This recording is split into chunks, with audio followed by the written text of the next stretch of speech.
make a promise you can't keep. Everybody live a little, everybody die. Yeah. I guess fuck it. That's right. What you gonna do? Man, I swear that's what I dream about. That's right. Maybe I was spend it all with you. Yeah. That's right. What you gonna do? Everything is jazz. That's right. Maybe I was spend it all with you. Yeah. Can I please get a standing ovation? On the blood for this fucked up nation.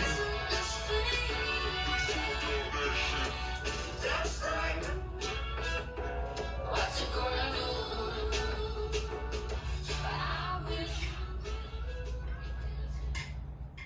Ready? Ready.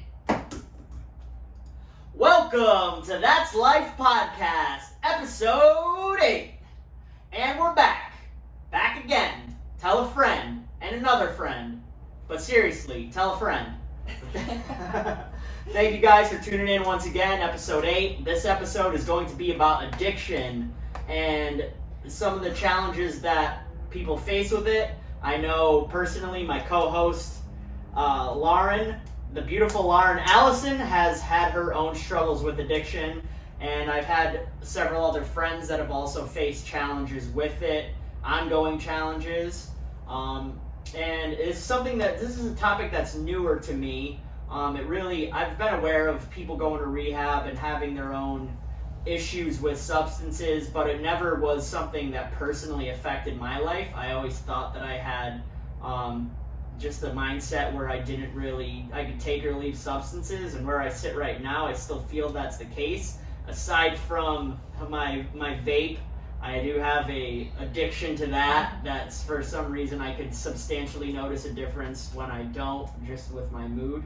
But aside from that, any hard substances that you deem that are potentially dangerous and life-altering, I personally didn't really have too much of a problem taking or leaving them. I know when I started dating you, that kind of brought more awareness to the subject and the struggles that people face with addictions and how challenging they actually can be. I gained a lot of empathy and sympathy and understanding in dating you, just the mindset that is held and obsession ultimately that people have, where it really does run this narrative, this harmful narrative in their head. And that's why I wanted to talk about this. I know it's something that is consistently in your experience, every day you talk about how positively rehab specifically affected your life and how much you loved it, and it changed your perspective of everything. And we've had just so many conversations over our years together about addiction, so I figured without any further ado that we should probably have a podcast on it and get your thoughts and kind of just put the information out there. Hopefully people connect with it, and you ultimately, if you do struggle with it, or if you know somebody struggling with it, which I know one of the two pretty much everybody does. Either you personally have struggled with it, are struggling with it, or you know somebody that does struggle with it. Maybe you could get some more insight into it, because I know throughout, prior to me and you dating, I did have some sympathy, and I was like, damn, that sucks. And I always thought it was just more of a conscious choice to be like, yeah, don't drink today, or you don't need to go get the drugs. But after talking with you and kind of coming to a different understanding, I know from my place I could say that, I could just make that decision, but other people's cases, that's not always what's going on. So figured we'd start talking about this topic, and I'd love to hear your opinions on it. Yeah. Hello, everyone. Welcome back. I've been waiting for this topic, honestly. I knew from the moment that we started this podcast that this was going to be a topic. Now that it's here, I'm super grateful to be able to share my side of the story, because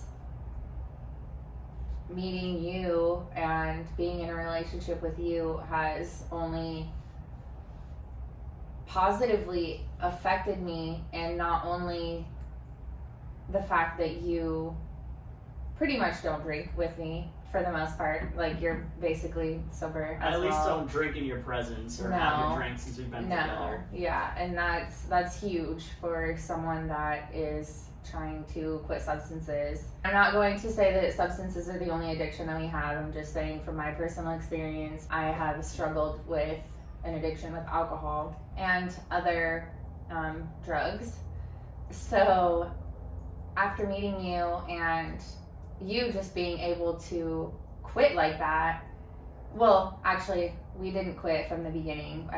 We did drink a few times when we were together, and it ended up not being that great because... In my defense, I remember we did drink a couple times together, and I'm not saying that we should continue drinking together, but my defense, I remember one time where it went sideways, and then kind of after that, I think we drank maybe one more time, and then you kind of made it clear in the relationship, like, we shouldn't be drinking together, and I was like, okay, sure. Yeah, I mean, well, that's the thing, is that when we did drink together as friends, and it was cool and all that, and even in the beginning it was fine because I wasn't drinking. When we got together, I went to treatment when I was 24, so that was, what, 7 years ago? We'll be 7 years ago. We'll be 7 years ago.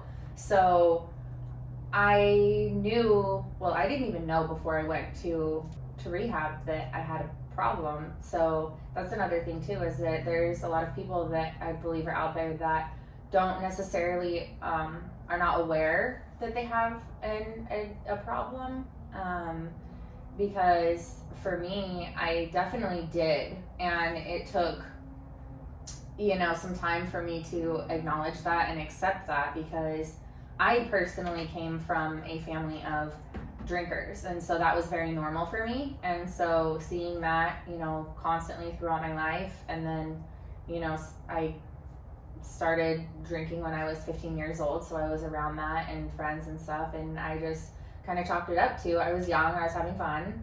And once I hit probably 23, 24 ish, I kind of was like, all right, like, I'm still going out a lot, and I just felt like other people my age were maybe like kind of doing other things. And I was like, you're good for now, but like once you hit 25, like, you might want to start to like shape up. But before I even got there, I definitely was getting into a lot of instances that were, for lack of a better word, really ruining my life, literally. And so it was kind of like one thing after another, and I kind of had to face it.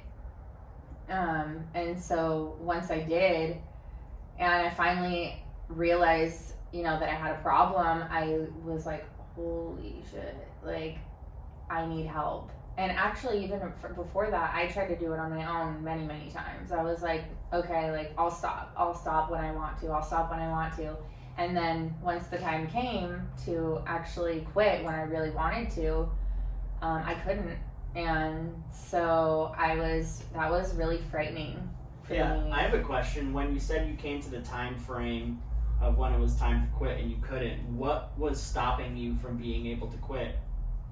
I can't really explain it, but it would be, I had the mindset of like, and I know I've said this so many times, like the night after I would go drinking, something either good or bad happens. Like sometimes I had a good night, sometimes I had a not so great night, but I would wake up in the morning and I would feel like shit or have a hangover, and I'd be like, okay, like, I'm done, like, that's it, I'm not gonna drink. And I would literally have plans. Like, anyone that has an addiction, or at least to alcohol, and maybe some other things will probably know what I'm talking about, because this is something we talked about in treatment, but you had the intentions of going home, or you had the intentions of going to bed early, or you had the intentions of, not stopping at the bar or whatever. But I do remember one of the times that I was driving home from, I think it was the movies or something, and I drove past this tavern that was on the left-hand side. It was in Yelm, Washington, and it just was, I had never been there before, and I just like drove past it, and I saw that it was open, and I saw people were outside and drinking and stuff, and this was probably like on a weeknight, and I meant to was gonna go to my parents' house, and I think I ended up there somehow. I don't know how, but I just was driving, literally not even thinking, and I was like, saw a bar, clicked, and I was like, I'm going there, and literally just like parked, and like, I know that it sounds so stupid, but it's like zombie mode. It's like you want it, or you like have the thought of it, and then you're just like, yeah, I'm just gonna go there, and you just aren't even like thinking. And it sounds so stupid now, like now that I don't have that obsession in my mind. It just like, it seems like something that I guess maybe probably at the time it was just somewhere that I wanted to be more than where it was going, I guess. I don't really know. It was just like, and then the next morning I'd be like, what the fuck? Like, I promised myself I wasn't going to. Like, I had every intention on not drinking. Like, I didn't plan to, you know. It's not like I was like, oh yeah, I'm gonna go out tonight. It just would happen, and then it would happen again, and it would happen again. Yeah, that makes sense. That's one thing that I have. Once again, from this is my perspective alone, which is not a professional opinion. I haven't thoroughly studied or been around, like, investigated alcoholism in particular. But one thing that does kind of stick out to me as to why alcoholism is prevalent and is a continued behavior is because I do really feel it's environmentally based. Like, it's where you're ultimately where you're located, and either stuff triggers a memory, or you get into a habit, or you're going to a place maybe that you don't want to go home, or you don't like where it's like some aspect of your life, and it's just a consistent reminder of being in the same place, dealing with the same people over and over and over again, and not really seeing any change. So the one thing that you could perceive to control is the alcohol consumption. Even if you're aware of that you have an issue, you're still like, well, I don't really want to go home, my wife is yelling at me, or I got to deal with the kids, or that was a really tough day at work and I got to go to work tomorrow. Like, I don't know what the fuck else to do. Like, let me just stop at the liquor store and get something to drink. Yeah, yes. And this is not to talk down on my family at all, but at the time of me, before I went to rehab and after, I was living with them, and I was working, so a lot of the time I was a barista, and so a lot of the time I would go to bed really early. I would go to bed literally like 6 or 7 p.m. because I worked at so early in the morning, and my parents are drinkers, and so coming home, sometimes I would literally be home and I would be sober. I wouldn't be drinking, and they would come home drunk, and they would either fight, or they would be really loud, or they would bring friends home over and they would be drinking. And there was like numerous times where I like couldn't fall asleep, and they just had people up like all night long when I was trying to sleep, and like my bedroom was literally right next to the dining room. And it wasn't like this happened a ton, but it definitely did happen. And so, and then obviously, people don't know their life, but it's not a very like super clean and inviting and warm and welcoming like space. And so definitely at that time I probably would have rather been at the bar, or like would make it easier for me to like go to sleep at night there. And so it was definitely my life not drinking was not any more glamorous than it was drinking. So the drinking definitely helped to tolerate the way of living at that time. Yeah, I can see that. That's how I feel. I mean, everybody has a different story or different case. It is a case-by-case basis.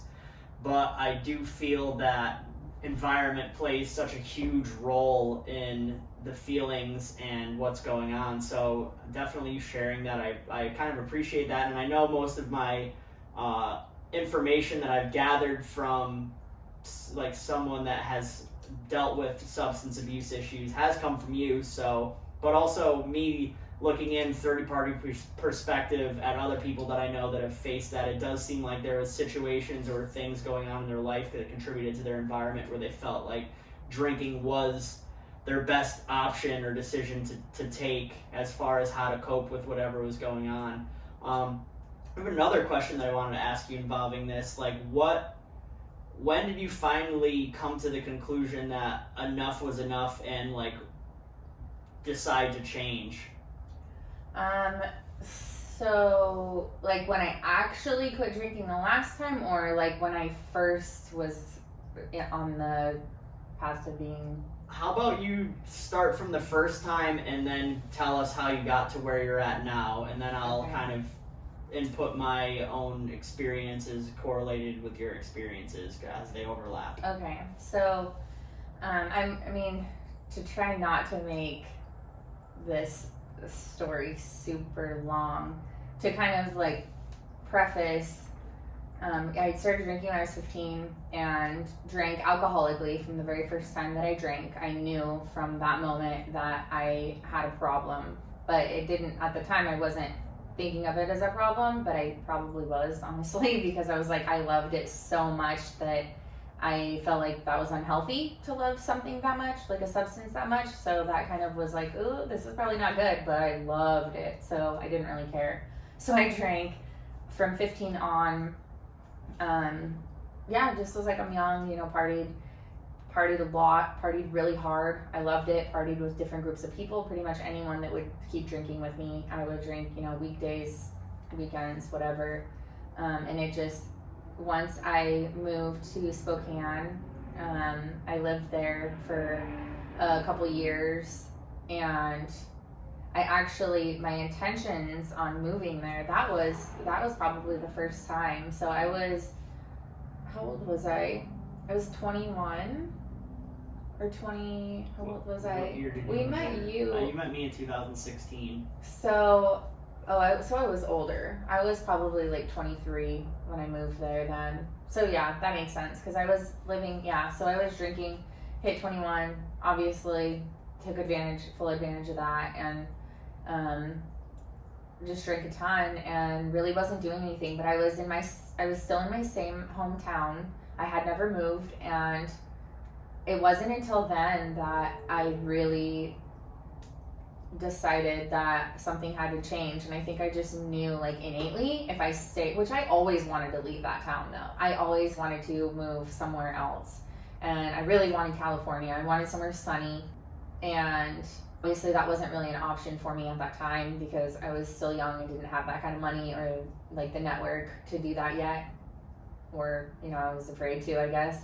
And so one of my friends actually ended up moving to Spokane because he was had his own addiction, and it was really, really, really bad, and so he almost like died. And so basically he moved to Spokane to live with a family member so that he could like get away from the area that we were living in and get sober. And just, I was like, that was my best friend. And so I was like, like, I've been kind of not doing anything but like partying and like working literally to support my lifestyle. And so at that time, my purpose was my intention was to move to Spokane and get sober, but my inner addict knew that it was the perfect plan to get out of where I was living and live on my own, and no one would ever even question if I had a problem, because I thought that if I had a job and I was living on my own, and the first place that I ever lived off of my parents' property and paying my own rent, then people would like kind of leave me alone and be like, oh, she's doing great. And so for the first month, maybe it probably wasn't even that long. It was probably a couple weeks, honestly, but we were both sober, and then because we moved in together, and then we both like relapsed and we just were both living in this trap house basically, and it's just we're always drinking and doing drugs and stuff. And then it became physical again. I'm sorry, I don't want to tell this whole long story, but I had already been in a physical relation, like where we got into physical altercations and stuff a lot when I was younger. And so these things kept happening. I was, there'd been so many times that I had gone to parties and, was like sleeping with people that I didn't want to, but then I was like, well, I was so drunk that I can't remember, so I can't really say if it's rape or not, and just like, it was, you know, and then I kept blaming myself. I'm like, well, you shouldn't have got that drunk, which like I shouldn't have, but it was like to the point where I didn't care what would happen to me once I got drunk. I just wanted to be drunk, and so I was just like doing that so often, and then obviously found, you know, cocaine, and was like, oh, this is great. I can stay up all night and drink as much as I want, and just, so it was like, I knew that I had a problem, maybe, but like I didn't want to admit it, because if you admit it, then you have to change. And so I was like, I think I just was like trying to soak it all up as much as I could. But it was instance after instance. Car accidents, I fell asleep at the wheel, I like high-centered my car, I was just crazy, just all of these different instances that the universe was like, what are you doing? Like, hello, like, come on, like, change your life.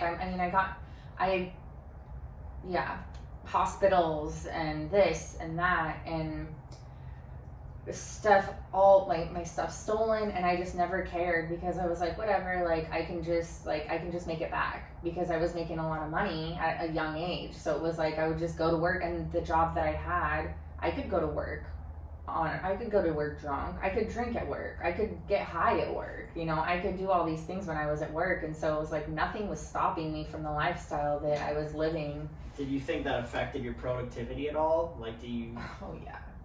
I remember my very first job when I was 16 years old. I remember I worked at Cosmoprof, and I worked there, probably a couple weeks, and yeah, I was 16, and they wanted me to work on a Saturday morning. I was supposed to open the store, and I couldn't not go out on Friday, and I already knew that I wasn't, so it was like jobs, I couldn't hold jobs. I had, thankfully, you know, one of my bosses, Sarah in Spokane, she thankfully didn't fire me for quite some time. Like, she gave me a lot of chances, and you know, she had a lot of hope for me, and like saw a lot of goodness in me. But at one point she was like, I can't do this anymore to the girls, like I can't do this to my business, like you know. So I did end up getting fired from that job too in Spokane. So I'd been let go, from a lot of jobs. And if I didn't get let go, then I would literally just call them at like 4 a.m. and be like, hey, I'm not showing up, and I would quit jobs that way. So it was like, but again, I was a bikini barista, and there's a million of those stands. So it's like, another thing, I still had job security, because I'm like, well, I was one, and I was a very well-known one in the area, so any coffee stand would have taken me. So it was just like, well, this one's gone, like just go to another one. And so there was I didn't have any real like repercussions for my actions, truly. And my therapist actually told me that, or my counselor told me that when I was in rehab. She was like, Alison, it sounds like you didn't really have that many repercussions. And I was like, well, it was all like financial, but I just knew that I could make it back. Yeah, and then on top of that, like, with no fault to your childhood, but you were allowed to get away with murder. Like, I feel like stuff was unspoken, and it was fine. 15-year-old, 16-year-old going out Friday, Saturday night, like getting drunk. There was no discipline or fear of discipline. Oh yeah, I mean, well, I moved out and lived on my own with my boyfriend, who was 18 and I was 16, and we were having parties we had parties multiple times a week. We had people over all the time. We were always drinking. Like, one time, one of my friends, there was a fight, and my friend went and ran into my parents' house and woke up my dad, and my dad came out in his underwear and like grabbed this guy and like threw him up, and like had to break up this party and like make everyone leave because it got so out of hand. So they were. They tried their best. I don't want to blame them. I'm not blaming them. It really was just like whatever to make us happy, really. It was like whatever I wanted, just whatever to make us happy. And I loved it at the time, but looking back, they probably did me a disservice by not like disciplining me more. yeah, I mean, at the end of the day, it's not our parents' fault No. for who we are. Like, we need to take accountability for our own lives and responsibility for them and parent ourselves. So it's like, looking back on that, if you told me that probably even 5 years ago, I would have been envious of your parents. I would have been like, I wish those were my parents. My parents were like kind of the opposite. I still drank underage and somehow got away with it, but I had was very calculated and with how I would do it and making sure I was telling them I was sleeping at somebody's house, so there was no way. And then if I did have to come home, I mean, I got away with hangovers, but I knew that I couldn't do it frequently. Like, if it was every weekend thing and I was sick every weekend, I'm sure my mom would have been like, why are you sick? Like, what's going on? If I was sick occasionally, then I could get away with that. Like, once every 3 or 4 weekends, I'm like, oh, I got a headache or my stomach hurts. Like, it's harder to dispute, but yeah, I mean, well, so they knew, but they didn't know.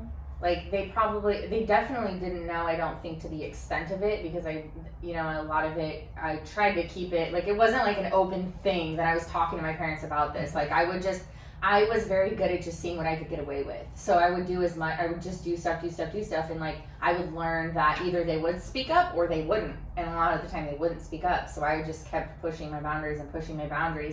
And eventually they did. When I was 18 years old, actually, my mom finally kicked me out because I was bringing people over in the middle of the night. Like, whenever we'd go out drinking and stuff, and obviously we're young, so not everyone has a place to go and they're all living with their parents or something. So I'd be drunk and I'd be like, you guys can stay at my house, because I had 2 bedrooms. And so I would just sneak people in the house in the middle of the night, and sometimes I would have them leave super early in the morning, but sometimes we would be still passed out and my mom would come upstairs and there'd just be rooms full of random kids that are all drunk or fucked up or whatever. And yeah, I remember one morning she came in and I had my friend in the bed with me, and she had already told me that this needed to stop. Like, she did warn me. And she came in the morning and she was livid, and we were all hungover, and she just threw the blankets off of us, and she told me, she was like, you need to pack your stuff and get out. And she was serious. And so she thankfully didn't take the keys to my car, and so she let me, she was like, you can take whatever you want, take whatever you can fit in your car. And so she gave me a couple hours to pack luggage, and so I packed as much stuff as I could, and I slept in my car. I slept in my car for not too long, but on and off. Random nights my friends would let me stay at their house, and then I was staying at one friend's house, and I wasn't working at this time, so I was just kind of floating around. And yeah, her parents eventually were they had to talk with me, and they're like, you gotta go, you can't stay here, you're not paying rent, you're just and so I was like, okay. And so I just went and I stayed in my car some more, and would try to just find parties, and obviously I would just crash wherever I was at. I would just go to parties and crash there, and I was kind of a loser for a little bit. I'm not gonna lie. Yeah, I know. It was rough. You've told me that part of your story before, and that's interesting how even still after going through all that, it still was sometime later before you had the revelation, I got a problem. I'm sure that that was kind of your mom's intentions, was hopefully to scare you straight, and it still didn't really scare you straight. It never scared you straight. You kind of had to scare yourself straight. Yeah, so after that happened, I didn't talk to my parents for probably about a month, I think. And they ended up texting me one day, and they said that they were moving to Idaho because my cousin was having some trouble. She was getting into trouble with the law, and she was young. She was 14, and there was it was prostitution and drugs and all crazy stuff. And so they were we're moving to Idaho. We're gonna try to move her out of here and get her kind of on the straight path. And then I was like, what? You know, like, I don't have a fallback on. Like, my parents are moving out of the state, and I'm still living in my car, and she said that if I was willing to, like, get my act together and I was to, like, you know, quit drinking and, like, get sober, then they would let me move back in with them in Idaho. And I didn't want to go to Idaho, at all, but I didn't know what to do. I was like, I don't have a job. I'm homeless. Like, I don't have anything, and I, you know, didn't really have any other choice. So I agreed, and I went with them to Idaho when I was 19, and it was fine. Like, it was really, really boring, but I just got 2 jobs, so I was just, like, working all the time. But basically, I just got 2 jobs and just worked all the time, and then saved up enough money so that I could move back to Washington. So. And then what happened when you moved back to Washington? I ended up moving in with my best friend. Thankfully, she let me stay with her for a little while, and her mom was not super keen on me staying there. Her mom kind of was. It was the same kind of thing. I think maybe I think the agreement was like that I would pay for groceries or something, and so I was like buying groceries and stuff there because.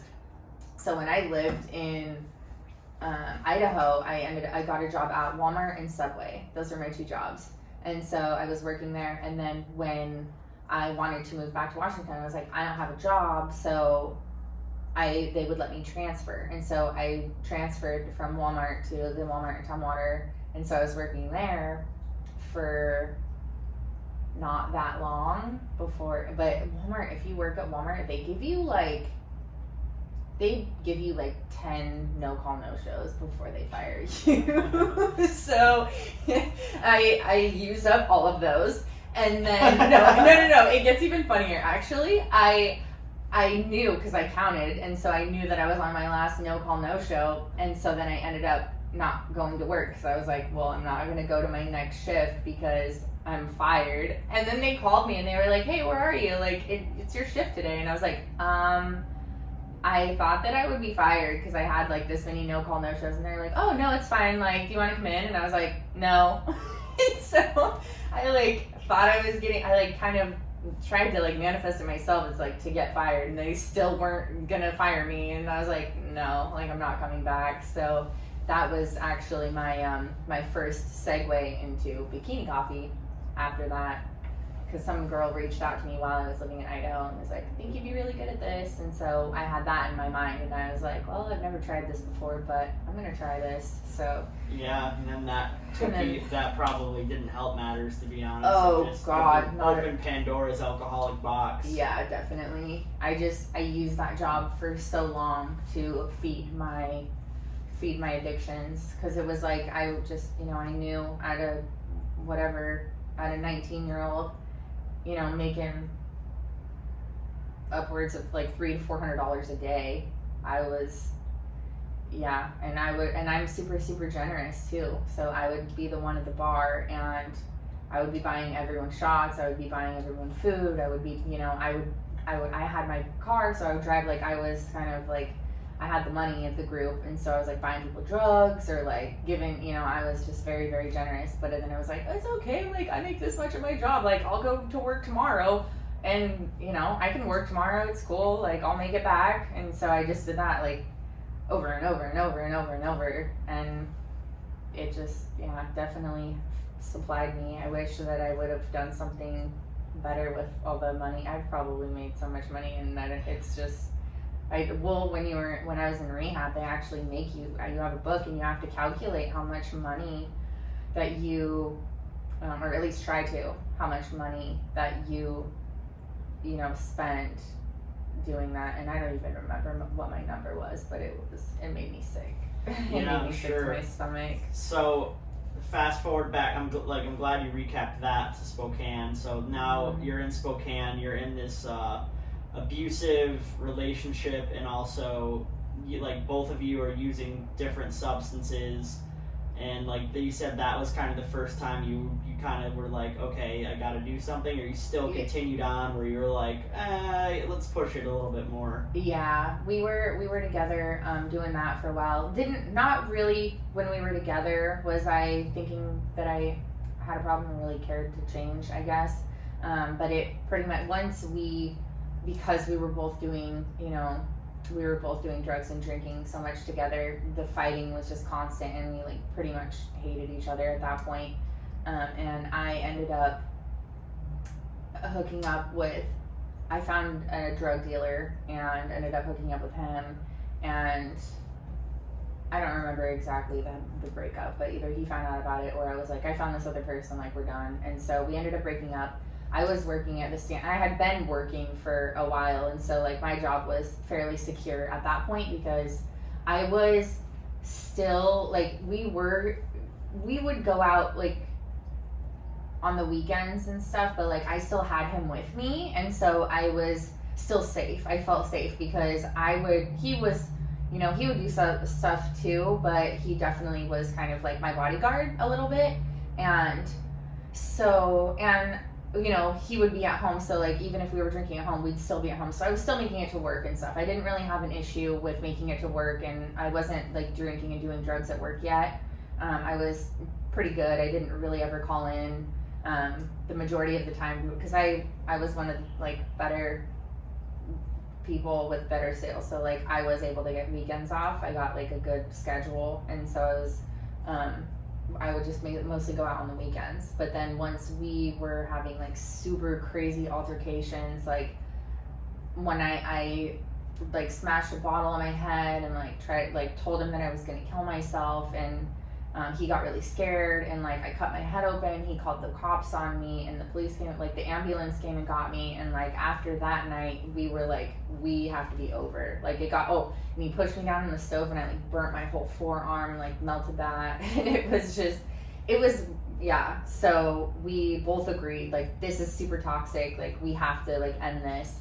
And so I ended up moving into my own apartment at the next town over, and it got so bad after that. It just got so bad because not only did I have all of these addictions at this point, but I was alone, and I could not be alone. Like I did anything to not be alone. So I would just go to the bar and like sit there and hang out there all night and like meet random people, and just I would bring people back to my house with me, or I just wouldn't go home. Like my apartment was literally empty. I had a couch and a bed and a dining table, or not even a dining table, a coffee table. Like that's the only furniture that I had in my apartment at this place. It was like bare, and I'd never cooked there. But yeah, so I just went off the deep end a little bit because I was by myself all the time, so I didn't have that bodyguard anymore, and it just got really scary because I didn't have any. I mean, I did have control, but I didn't think that I did, so I would just like allow myself to just do whatever. I would stay up for like 3 or 4 days just like doing drugs and stuff, and I actually had people like literally like cooking drugs at my house and selling drugs out of my house, and I just knew that was not it. Like I remember driving home one day, and I was like literally on the freeway just like bawling my eyes out, just literally bawling. Like I was like, what are you doing? Like what are you doing? I'm just like, all of this stuff is not me, but I was living it, and it was it was just the weirdest feeling ever. And so this was like in the middle, this was probably like 3 p.m. I was just like bawling. I get home, and I was like, I need to do something. I'm like literally on my knees on the floor, and I was like, I have all sorts of friends, I have all sorts of drugs. So I was literally like, all right, I was like, I wonder how many Xanax that it takes. And I was like, because I had a lot of people that were around me that were like doing those, and so it was just like, I'll just get like a whole bottle of them, just like take them all. And then it made me cry even harder, and I was like, I can't do it. And then I was like, well, you can like, man up and do it, or you need to change your, like, you need to decide whether you want to, like, live or die, basically. Like, this is your, you know, your crossroads. Thank you. And I just was kind of like envisioning, I was just like, I can't do it. Like, I can't do it. And I was like, well, if you can't do it, then you can't do what you're doing now. And I don't know, like, something was like, go to the bookstore. And I was just like, I was just like, go to the bookstore, like, go to Barnes and Noble, like, read a book. I was like, okay. Like, it came out of nowhere. I don't know, I probably haven't even been to a bookstore in, like, I don't even know how many years prior to this, but I lived right next to a Barnes & Noble, and so I knew where one was. So I went there, and I went to the, like, self-help section and literally, like, walked up to the thing, and I grabbed the first book, and it was called The Love Code, and I kind of opened it up, and I was like, I'm gonna buy this book. So it, like, literally within, 30 seconds, bought it, took it home, and got in bed, and started reading it, and it changed my life. It saved my life. Just the stuff that was in it, I don't remember exactly. I want to read it again, but it started really opening up my mind and, like, shifting my perspective, and it talked about addiction in it, and it hit so close to home to me. And so then that was the catalyst. I remember calling my mom, because I didn't have a job at this point, and my rent was coming up, so I was like, you either need to, like, get a new job or do something. So I called my mom, and I was like, will you come get me? And I was this was like a couple years later, and she's like, really? And I was like, yeah. And she's like, what's going on? Because they didn't know that I had a problem. They had no clue. They thought all was well, and I was, like, living this happy life, but I was absolutely, like, in the gutter. And I had to open up to her and, like, tell her, because it was like, she was so shocked. She was like, what? Like, you have a problem? Like, they were asking, they're like, are you sure? Are you sure? And I was like, I'm pretty sure. And I was, like, trying to tell her, I'm like, I did this, like, not like any parent wants to hear these instances, but I'm like, yeah, that's interesting that, like, I could see the skepticism, but I guess they weren't around or aware of, like, how severe it is. So I'm sure, yeah, no parent wants to hear their child come kind of confessing all of the fucked upness of their life. But how do they take that? It was weird. I don't know, like, if they thought that I honestly felt like I was overreacting. I was, like, trying to tell them, and they were just, like, so shocked, because, like, they didn't see that Allison.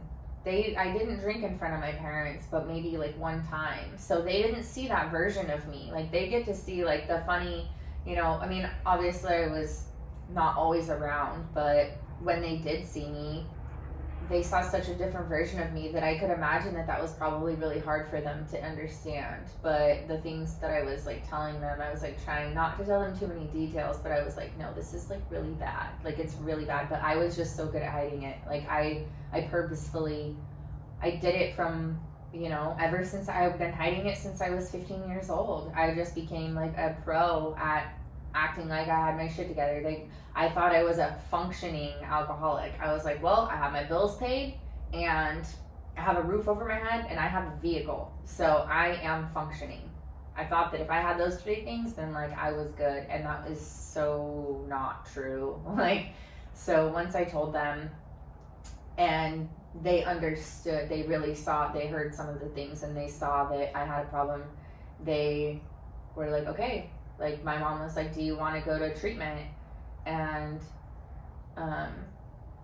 they said that I had, that I had a choice if I could do, like, inpatient or outpatient. And I actually think that I was going to do outpatient first. And then I think that I even was like, hold off. Because I was like, that's pretty severe. Like, at that time, I was like, I was like, no, like, let me try to, now I'm back in a new place. I'm like, let me try to start working and make some money, and, like, let me try to do it on my own first. And that didn't work, because I ended up getting a job at a bar as a bartender. But I thought that was really smart, because I was like, oh, well, if I'm on this side of the bar and they're on that side of the bar, then I'll be working on all the busy nights where I'm usually drinking, and that was not the case. So I I was working at a bar and ended up, one night was really bad and ended up getting on the other side. People were buying me drinks, whatnot, and ended up somewhere where I shouldn't have been, didn't want to be, didn't know where I was, had to have my parents come pick me up at like 3 a.m, and that was when they were like, okay, like, we get it, you know. That was all they needed to see, all they needed to hear. And maybe I was I think that was honestly probably internally, I was trying to like scare myself sober. Because that is a thing that you try to do, is like you try to create like such horrific events, like manifest like very, very awful things to make you like, you think like, I'll scare myself so bad that I'll get sober. And it's literally a tactic like that we try to use to like make ourselves, like force ourselves get sober. We think that like we'll get so scared that we'll get sober, and it doesn't work. You just like keep doing worse and worse things. Dead. Yeah. Jails, institutions, and death. So after that happened, I was like, whoa. And my mom was like, do you want to go to treatment? And what year is this? This has to be 2017 probably, right? This was, let's see, 4/16/17. That was my first sober date. So yeah.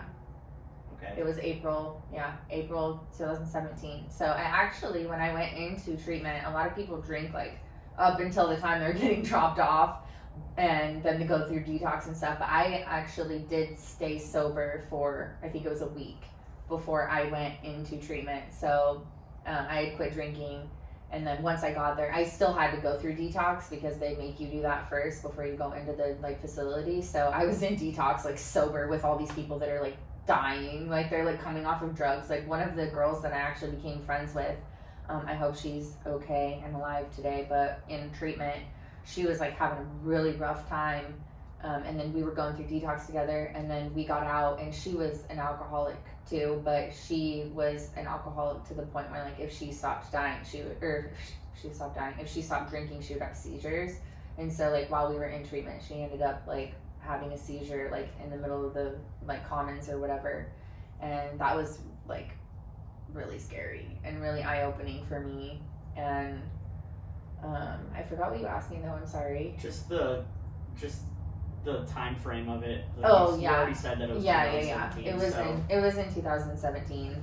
So I was 24 at that time, but because I was like, oh, like 25's coming, like my life is gonna change and I'm gonna be this whole new person at 25. Like I better start getting my shit together now.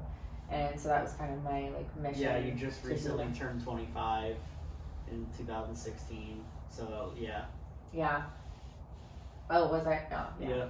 So, yeah, it was quite the experience, because I'd actually, the whole reason for the whole, like the real catalyst for that and what put the rehab idea in my head was my friend Jordan, actually. Not me. Not you. My friend Jordan in Washington, and we went to school together, but then we had like lost touch for a while because he was in the military, and then he ended up getting out, and then he actually lived across the street from the place that I was working, the bar that I was working at, and so we started hanging out quite a bit, and drinking together, obviously. And he like came to me one day and he was like, Alison, like we were pretty good friends, and he was like, Alison, like, do you think I'm an alcoholic? And I was like, yeah. And he was like, looked mortified.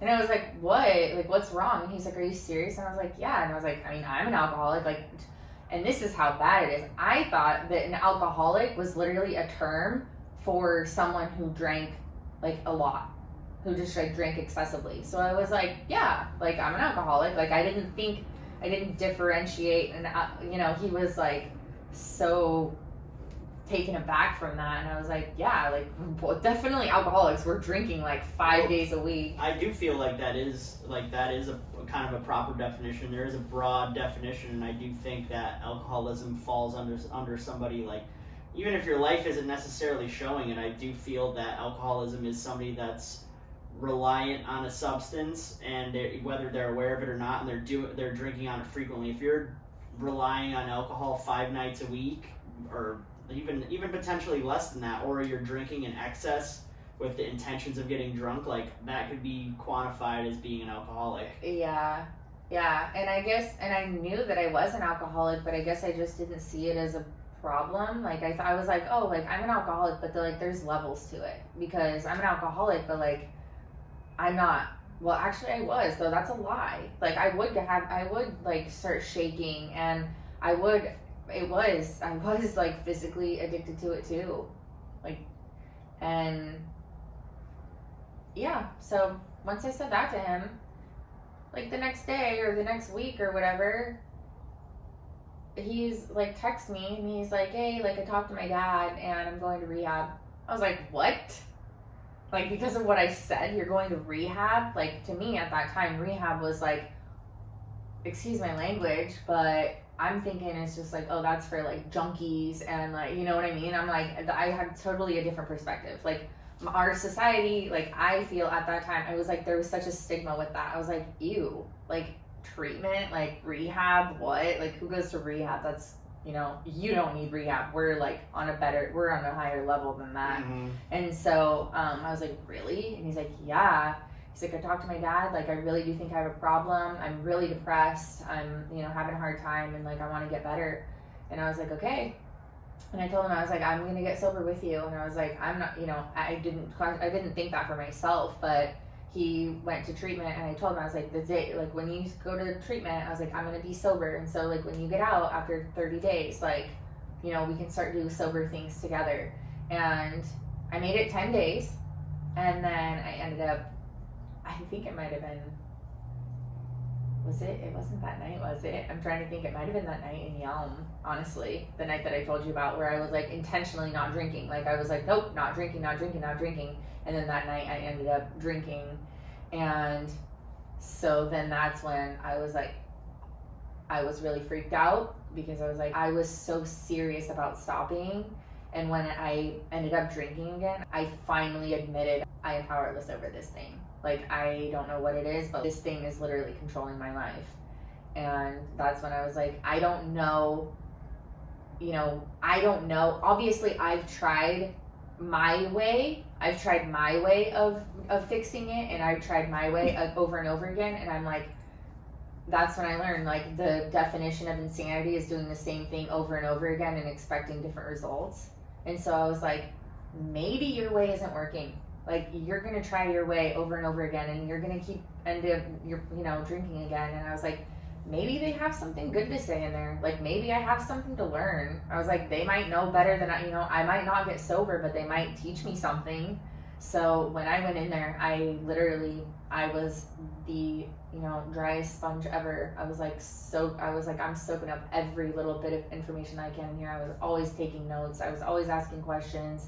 I was told by a number of my counselors that I was the most present and like eager person that they've ever seen go through these centers, because like the people that were in there, a lot of them were put there by law. They were, they had to go there, or their family was like giving them an ultimatum or something. But I was like, no, like I chose to be here. Like I asked my parents if they would pay for me to come here. And yeah, so I know that's not everyone's experience, and so I can't really relate to some people who were like dreading going, but I was like, I want my life back. Like, that's really what it came down to. I was like, I know that I have a lot of potential to do a lot of great things with my life, and I just felt like I was wasting so much of it. I was like, if I keep doing this and keep going down this path, like the person that I am, that I know I am on the inside, like this person that I visualized that like no one else could see, because I was just being whatever I was being. I just couldn't do it anymore. I couldn't do it. I was like, I needed to know how. I just wanted to learn. After, I started reading and learning that there was things to learn that I didn't know. That was really it. Like reading that first book, I was like, I want to learn. So then I just became obsessed. I became obsessed with, listening to podcasts and reading books and whatever it may Self-help be, stuff. self-help. Yeah, I just kind of like dove in, and because I never had that, I didn't know that stuff really ever existed. And so that is one thing about, you know, social media and YouTube and stuff like that I am super, super grateful for exists, because that was never in like my life experience, my, you know, intermediate life experience. Yeah, I always remember you, like, you'll always refer to your treatment program, like your rehab that you went to, you refer to it as life school. Like, you feel like it taught you about life and kind of a lot of pieces that maybe you didn't learn through the first 25 years of existing. Yep, I did. Ever since I literally was like, this is life school. I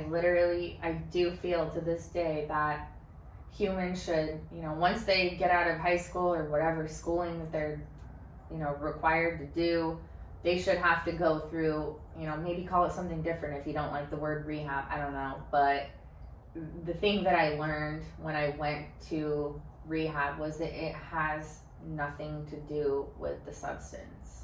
It wasn't anything about alcohol. It wasn't anything. You don't even really talk about what drugs. You're not even supposed to talk about what drugs or anything that you did, because it doesn't matter. Like, it really doesn't matter. It all comes down to, you know, the habit loop that we get stuck in, and emotions and feelings and trauma and all of these words that I never ever heard before. And we literally had, you know, classes every day on different things. Like, we could pick, I learned in there that I had an eating disorder. I didn't know that because it had been suppressed for so long, because I was drinking. And so they literally asked, they were like, how many of you, you know, like, notice that your eating is like extra and like this and that, and you're starting to have like an unhealthy relationship with food. And I was like, yeah. And they were like, well, it's because this was prior to the drinking, and then you started drinking and doing drugs and stuff, so like that went away. You didn't realize it, but then once you take the drugs and alcohol away, then it's like you turn it over to something else. And so that's why, like, you can talk about addiction and just like drugs and alcohol, but there's so many other addictions that people turn to that might be more acceptable or might be easier to, you know, I shouldn't say easier, but easier to maybe hide maneuvering through life, because it's like, it's not really, people can see you if you're super drunk and you can't really go to work. I mean, I guess you could try, but it's a lot harder to do that than, you know, to maybe have like a gambling addiction or a porn addiction where you can like just do that and then. Well, a gambling addiction will show up if you're losing pretty quickly. Yeah. But you know what I'm saying though, like, there's some things, and that's why people kind of shift. Well, that's why, like, smoking weed, I don't know, like, I know that it's super like common and it's fine or whatever, it's not for me, but I did, you know, turn over to that later on, because I was like, well, I can do this and like function, I can do this and like do my day-to-day life, and like it was great because I could still feel that feeling of like altering my consciousness and still being able to kind of like function and go do stuff. Yeah, so you got, like, after you got out of rehab and you were probably feeling like you could conquer the world and like you're on your high coming out of that, like learning so much and being like, yeah, I got this.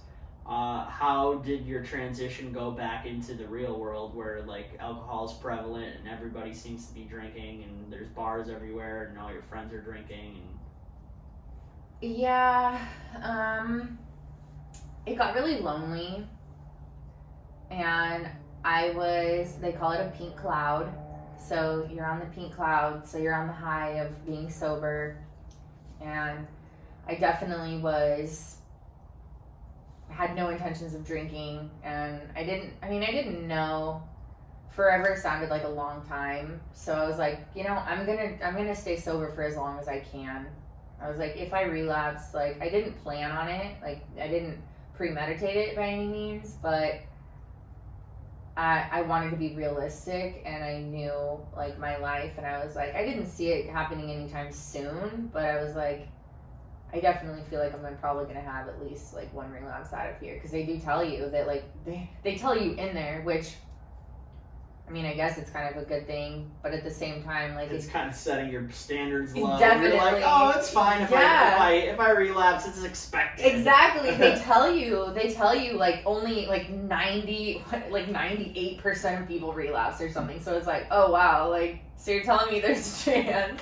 Barely. Yeah. So I kind of had that in my head, but I was like, could I be like the 1% or 2% that like does? And I'm like, I don't know, but I guess it makes sense because I wasn't really sure about it. So, but for sure, like going back to it, I was all about it. I was about being sober, and I thought that everyone was going to be so proud of me.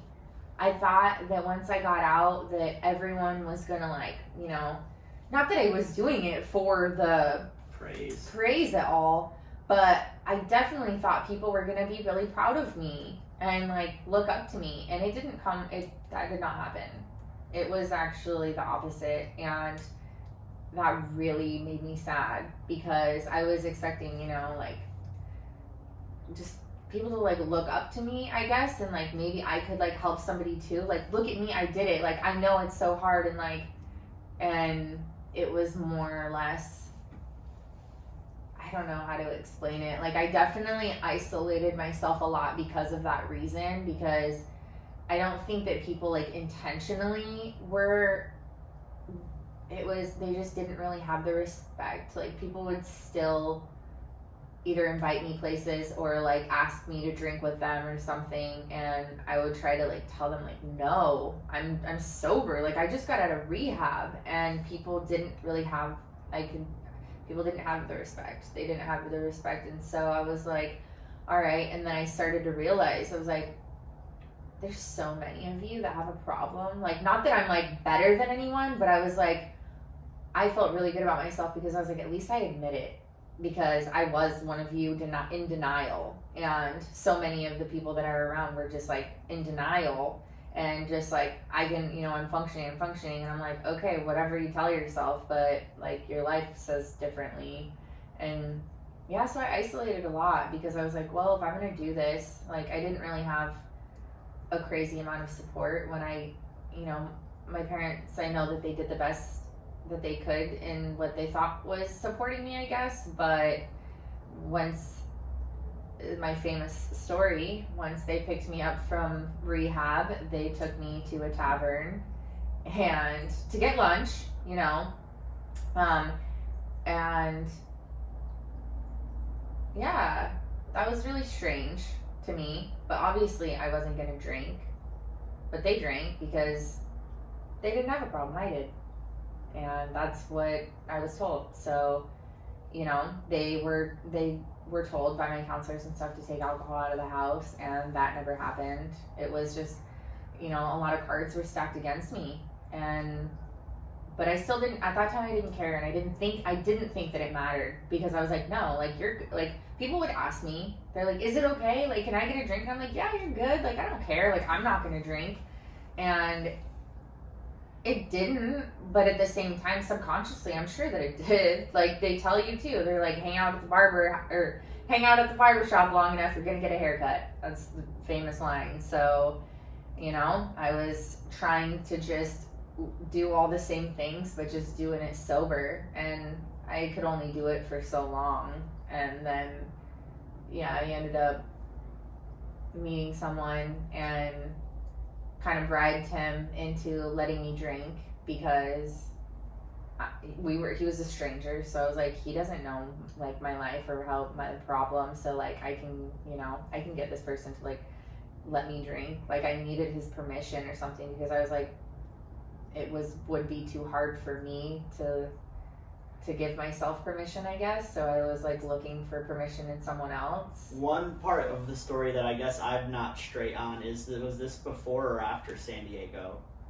This was before. So, okay. Yeah, this was before. So I didn't end up going to, I went to San Diego the following 2018 spring, because it was rehab, and then it was August. So April, May, June, July, August. It was like, I made it like 3 months and almost 30, I don't know. But it was like almost 4 months. And yeah, then I relapsed, and then it got really bad again after that. And then I was in a relationship, and so it was like really, it was fun at first because it was just like, oh, we're having a good time, whatever. And then we drank, you know, a few times together, and then he moved suddenly, like out of nowhere. And so then I was like already drinking. I was already back in the swing of things drinking, and then just had this like traumatic event happen and have like this person, you know, that I love like ripped out of my life. And I was like, okay. And so then I just was, you know, started drinking a lot again and like getting into like really bad arguments with him. And then that was at the same time that my grandma was in the hospital, like on her deathbed basically. So that was like pretty hard to deal with. And yeah, I don't know, I just like kept drinking like crazy, ended up freaking out on my best friend, lost that friendship, and my grandma died, and didn't have my boyfriend. So I was like, well, all this like really sucks. And so then that's when I ended up moving to San Diego. I was like, I gotta get out of here. Like, I always wanted the sunshine, always wanted to move to the sunshine. And so once an opportunity presented itself to me, I took it. And I thought that it would be easier for me to not drink going down there, because they tell you to just get away from, you know, people, places, and things. And so I was like, well, I don't have any of my people anymore, and if I can get out of here, then I won't have, you know, any of the other, I won't have my stuff that to remind, you know, I have my car and that's it. And everything will be new. You know, I had all new stuff, and just was like, I'm just leaving like this old life behind. And so when I got there, that was a whole different experience in itself. But thankfully the person that I was living with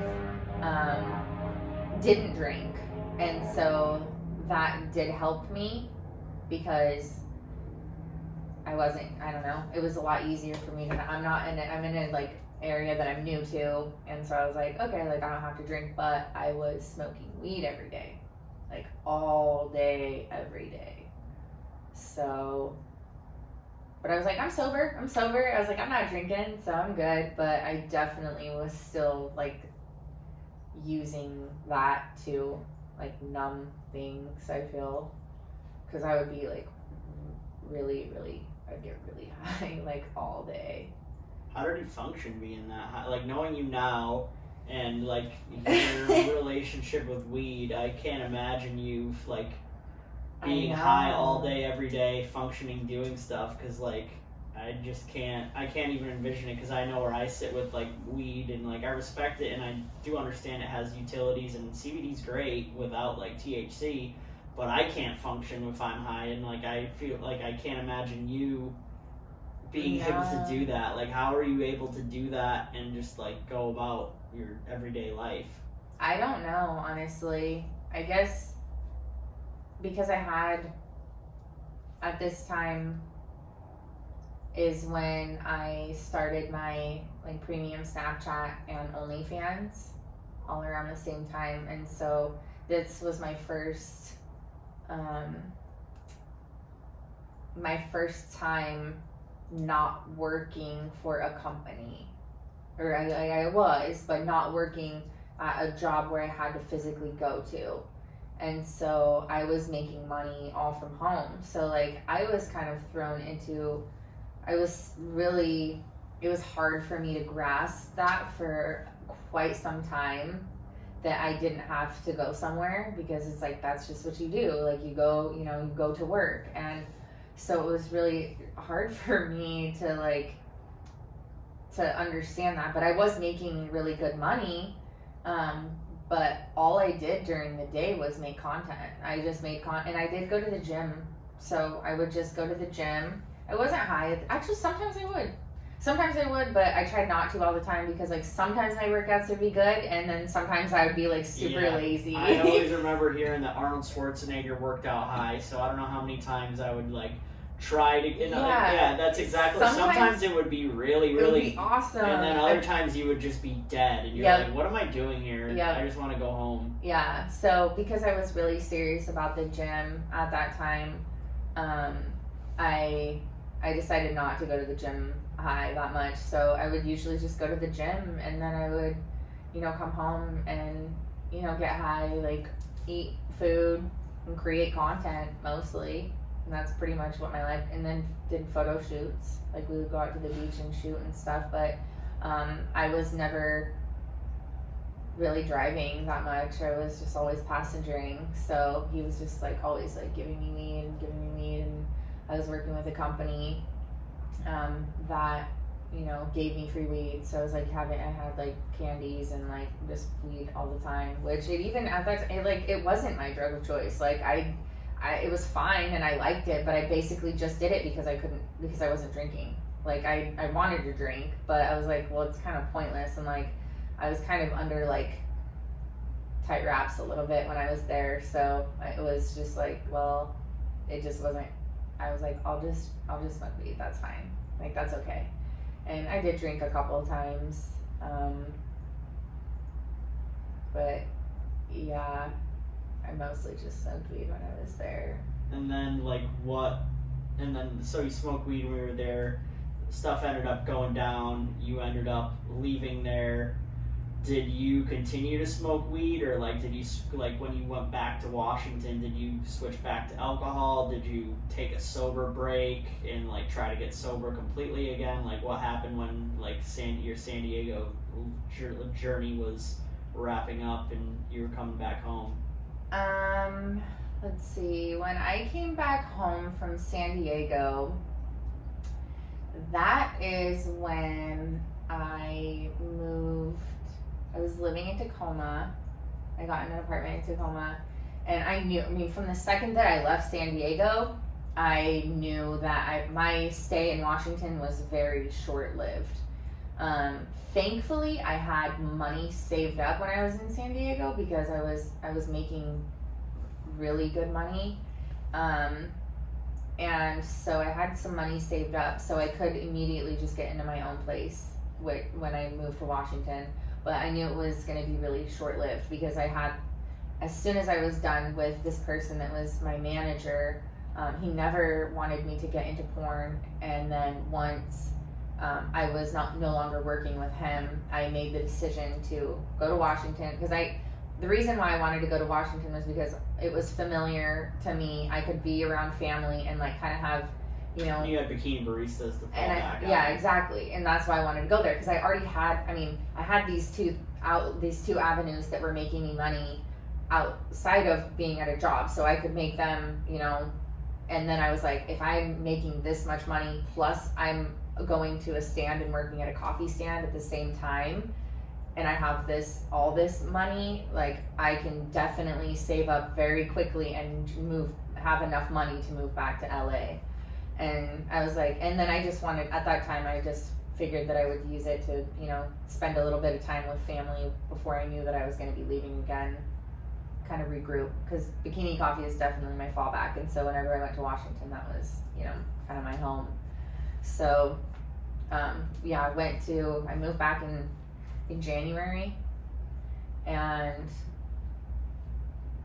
just started working. I lived January of 2019. In January of 2019, and I started working at the coffee stand and was still doing OnlyFans, still doing Snapchat, and I just started stacking cash. I didn't really drink. I tried to keep myself very, very busy with work. I was really just, I would wake up at 2 a.m. I would go to the coffee stand, and then come home and just make content and then go to bed really early. So I was just on the grind. I can't say that I didn't. I did a few times go out to the bar, and of course those few times I was drinking and driving, and thankfully nothing happened, but I would meet random people, bring random people home. Thankfully it only happened a few times, not very many. I lived there for 6 months, so like a handful of times that happened. So every time I did drink, something would happen. But I just tried to keep myself really busy and but that was another addiction, was I was addicted to money. I was addicted to just money.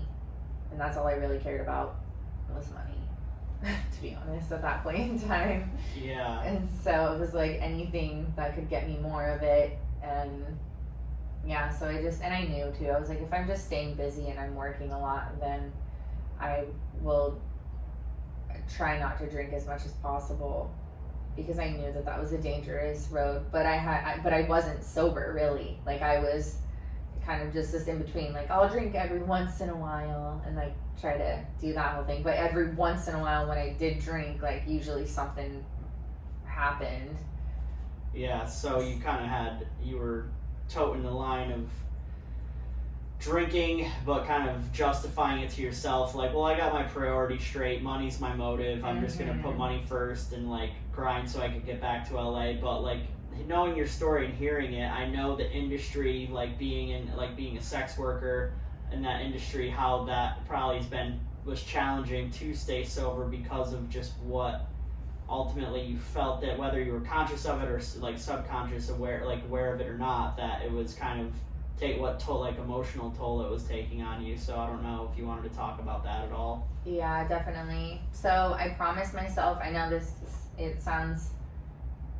I knew it sounded crazy or sounded silly to go into that kind of a profession and, be sober, but I really wanted to do it. I really wanted to try it out and see how it went. And I thought that I was, at that time I was probably about 75 to 80% sober, I'd say. So I figured that in that kind of mindset that I was like clear-headed.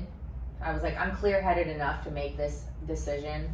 So whether that was, right or wrong, I don't know. But I just promised myself that if I went to LA and I ended up getting into the industry and I could stay sober while I was doing it, then I could do it. I could do it as long as I could stay sober doing it. And so I was like, yeah, I can do that.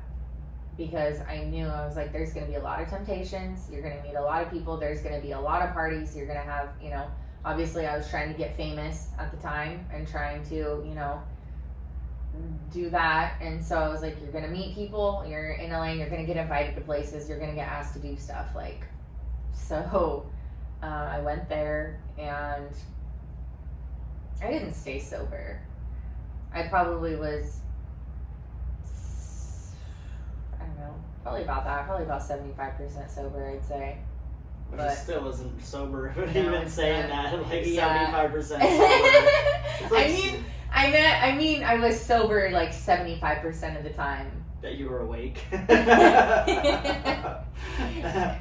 Yeah, that's a lie. I was not sober. I was not at all. I remember the very first scene that I ever did the night before was, the first night, before my first scene ever was actually the first time that I had escorted. And I drank that night and I was hungover actually for my very first scene. So from that moment on, I should have known. Yeah.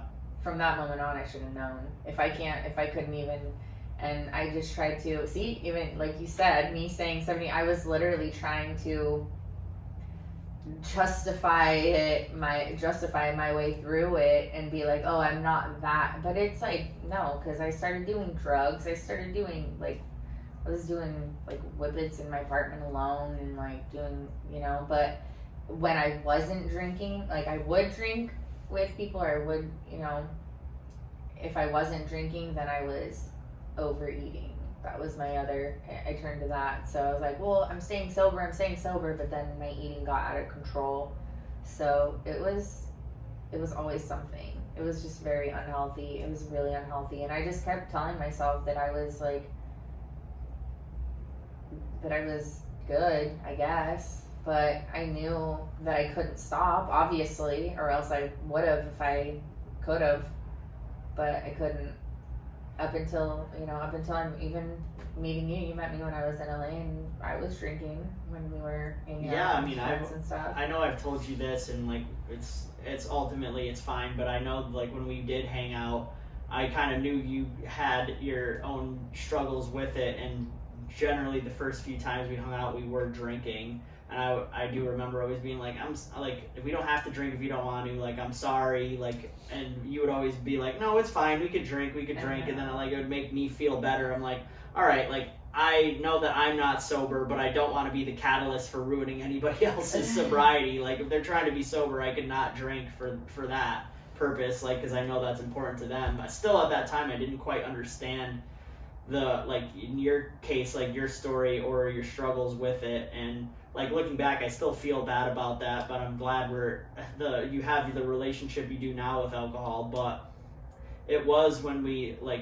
first got together, my mindset with alcohol was like, I don't have a problem. I could drink, I could take it or leave it. And one thing, like, I'm going to tell my story a little bit. It's not going to be as in depth, but like one thing that I remember at a young age, I set a limit on myself and like disciplined myself where I could only drink 2 days in a row unless I was on vacation. And like if I went to an all-inclusive resort and was there for a week, that's kind of like what a big portion of that is like alcohol's included. So you're going to start drinking at 10 a.m. But aside from that, even if like at 2021, I would be like, okay, yeah, you could go out and party Thursday and Friday night, and you could drink both those nights, but if you're going to go out Saturday, you're not going to drink, you're going to drink water. And like, I kind of always held myself to, I did pretty good holding myself to that. If I was going to drink it, maybe I'd drink 3 days in a row at most, but even that was super rare. So having that discipline, and That's crazy to me. It came fairly easy for me to do that. I wasn't like a super big struggle, because like physically, by day 3, if I was trying to drink, my body was like, bro, you need water, you need vegetables, you need electrolytes. The last thing you need is another beer or another vodka soda. Like, do you hate yourself? Like, you need to chill. Yeah.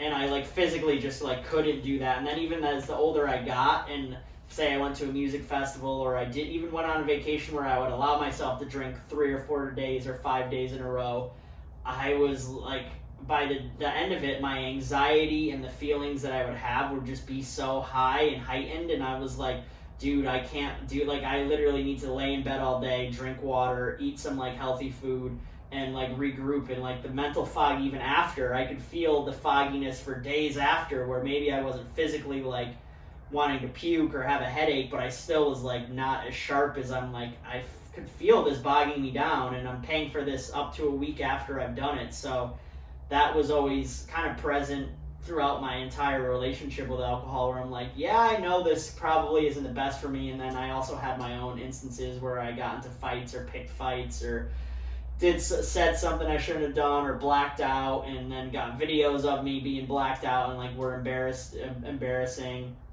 I was just like, I think all in all, like, as like our relationship developed, I'm like, I know I could stop at this at a drop of a hat. Like, I'm not missing out on anything. I've had 13 or 14 years of drinking experiences under my belt. I don't think anything else, nothing good is going to come from it at this point. So it was like, it made it fairly easy after our first times when we first established our relationship.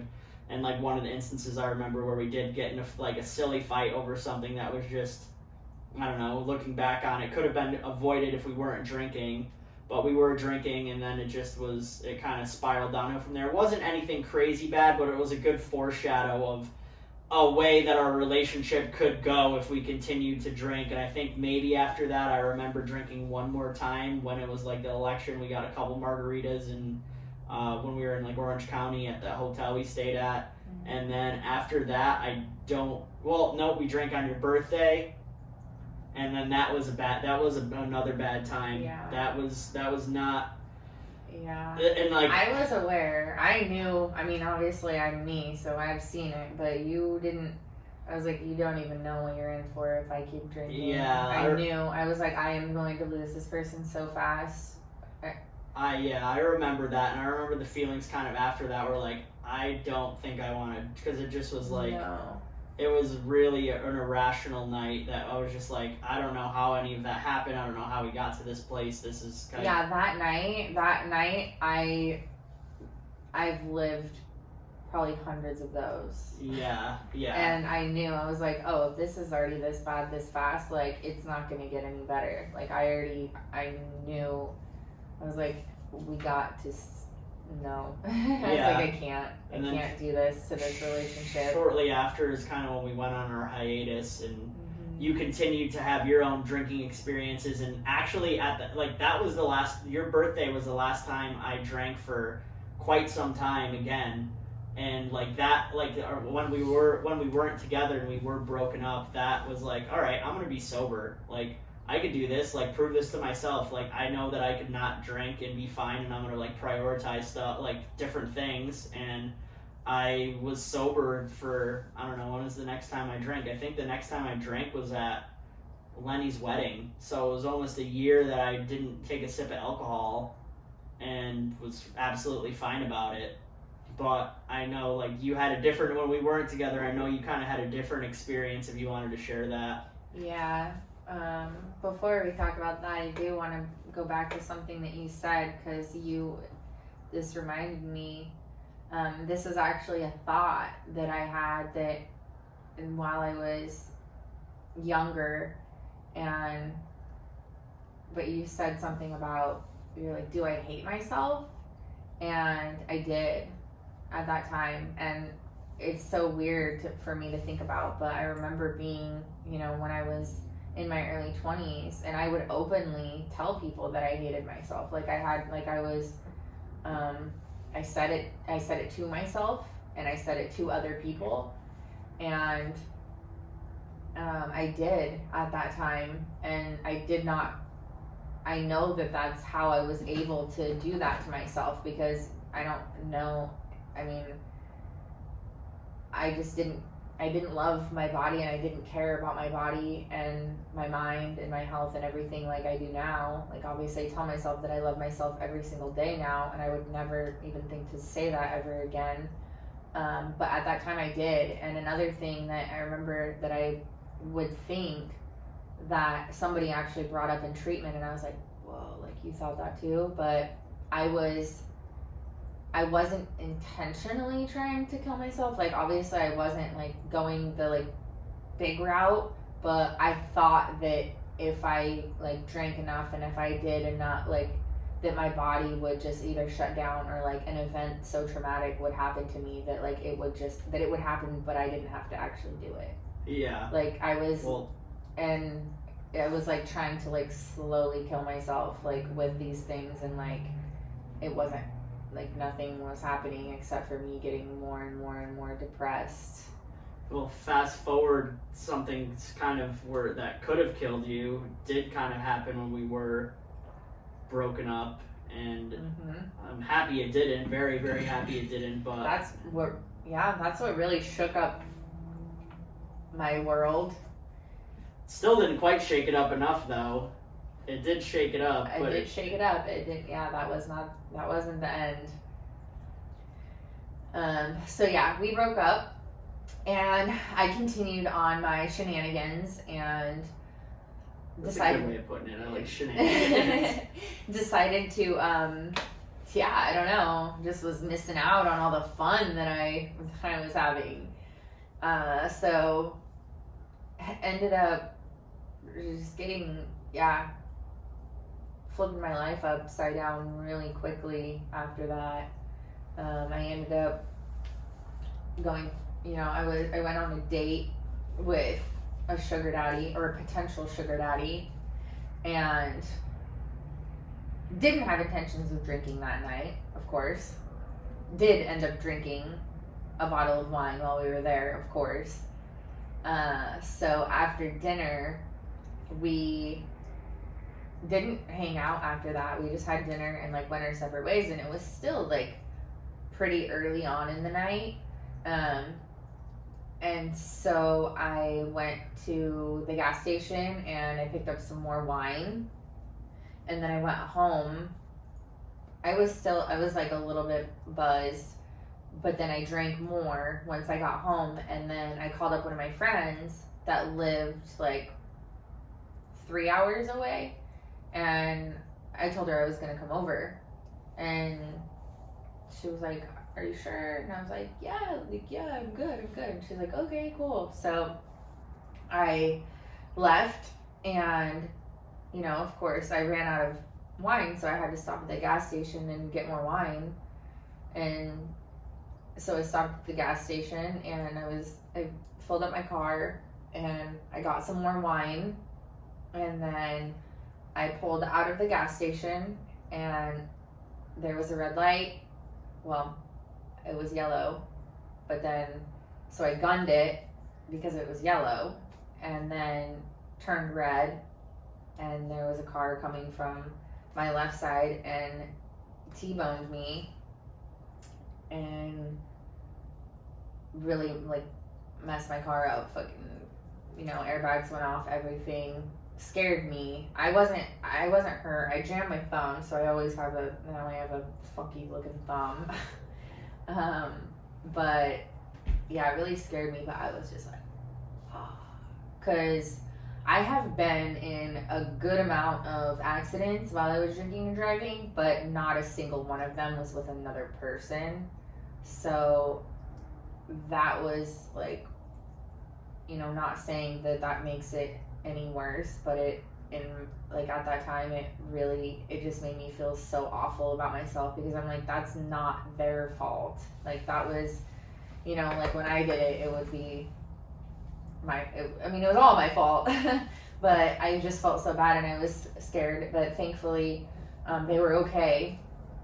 And yeah, the cop showed up, and the lady, I was being so what's the word? Cooperative, yeah. And she was like, she's like, "I'm so sorry." Like, she was like apologizing. She's like, "I don't even want to, like, you know," because I just was like, "I know I messed up. And she was like, "I have to, like, it's my job." And I was like, "You're good. Like, I know you're just doing your job." So after she took me in, my car got impounded, and I had to call my parents and tell them what happened, and had that whole ordeal. So after that, I decided there was going to be a lot of, you know, money to pay for damages and stuff. So I decided that I was going to go to LA and make a trip out of it, go to New York, go to Dallas, go to all these places, work, and, you know, just stack a bunch of cash really quick to help pay for it. And I went to LA, and all of my scenes got canceled because the COVID machine was broken or something. And so I was like, dude, you're not supposed to be here. Like, I knew that moment. Like, that was the first thing, like, the first thing that happened once I got there. It was just resistance. And I knew I was supposed to be doing something else other than that, but I was there. So I just kind of, you know, spent out the rest of my trip there. Went to New York. Obviously you lived in New York, so I was just a really depressed and sad girl when I was there, because we weren't talking, and it just brought up a lot of memories with us. So that was pretty sad. And then ended up going to Dallas, and that was my one big last hurrah. And I didn't end up meeting anyone there. I just hung out at the hotel room, drank some wine,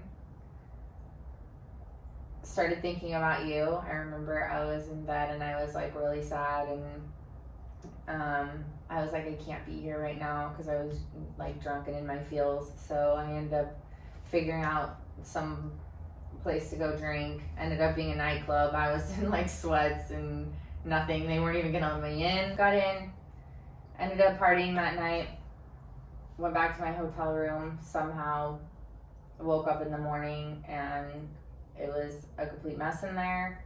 There was like condom wrappers on the floor and garbage and food everywhere. So at that moment, I was done. I was at my breaking point. I don't know why that morning, like I had a severe hangover. I actually had a photo shoot scheduled that day that I was supposed to go to, had to cancel it, and I just decided that I was done. So, and that was the last time. And we've talked about this before in the past, and this is a conversation that I do want to have on another, or like a topic on another one, but I will bring up the fact that when Jordan and I started dating was really the first time that I'd ever gotten into psychedelics. And so I'm not saying that psychedelics are the only reason why I was able to get sober, but for me, I do really think that they played a part in that, because he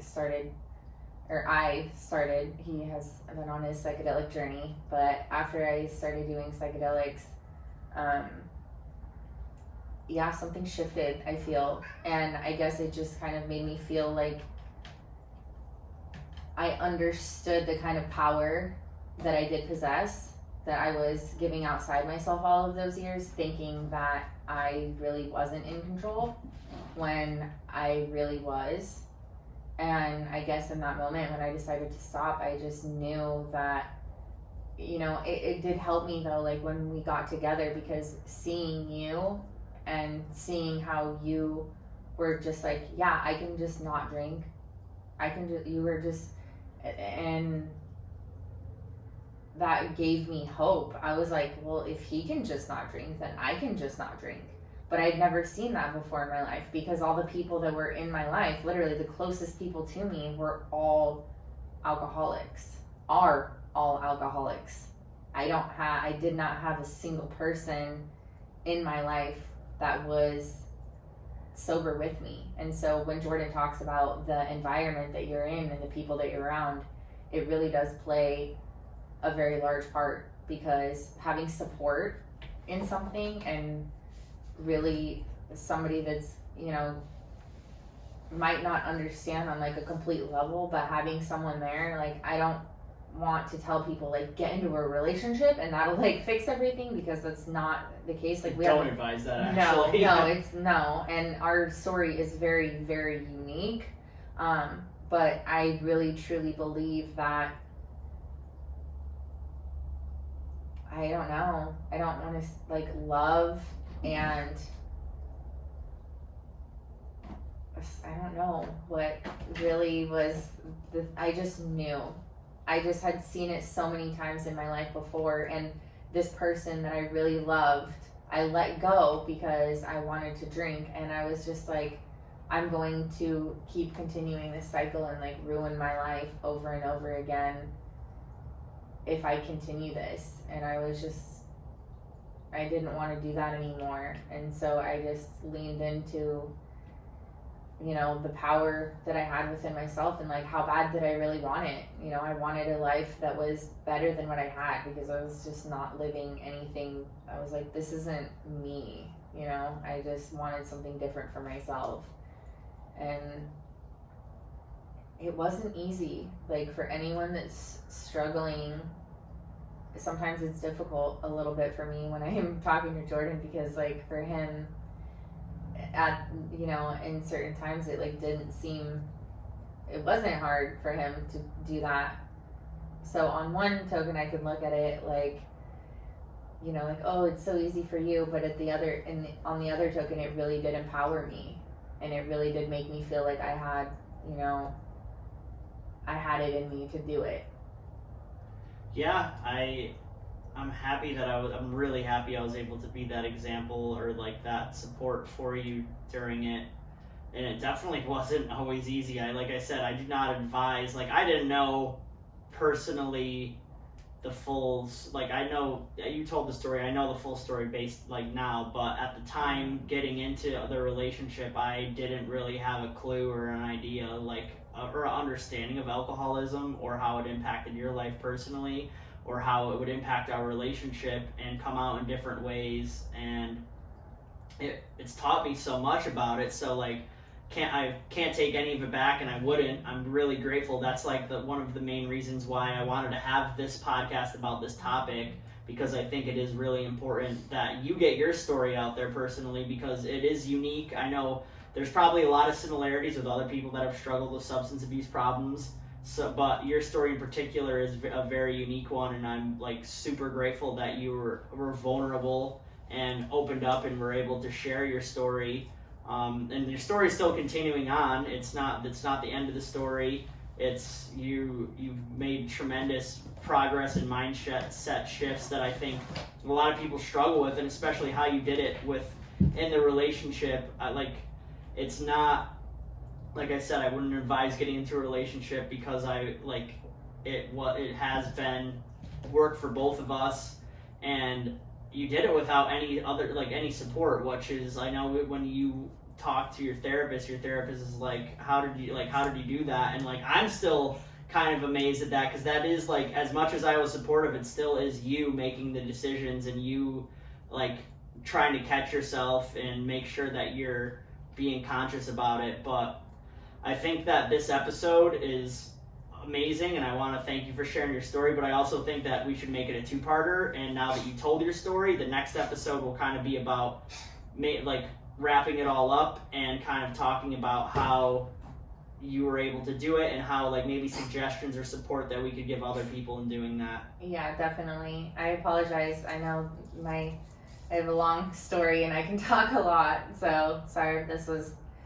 a lot, but I want people to know the full extent of it, not to feel bad for me or get any pity or anything like that, but just to really share that you can get better, or you can be there for somebody that wants to get better. When I was in treatment and people were doing, telling their stories, that really, really helped me in knowing that I could too get better. Because when they were talking about all of the crazy things that they've done in their lives, and all of the stuff that they had to deal with kids getting taken away from them, with losing their jobs, with losing their families, their livelihoods, like debt, all of these, and then they're standing in front of me and they have all these successful businesses, have got their family back, got all of it, and I was just like, whoa, like I can do that. Like I can turn my life around. Like I've done some pretty crazy shit, but like not all that, and so I was like, it made it like possible for me.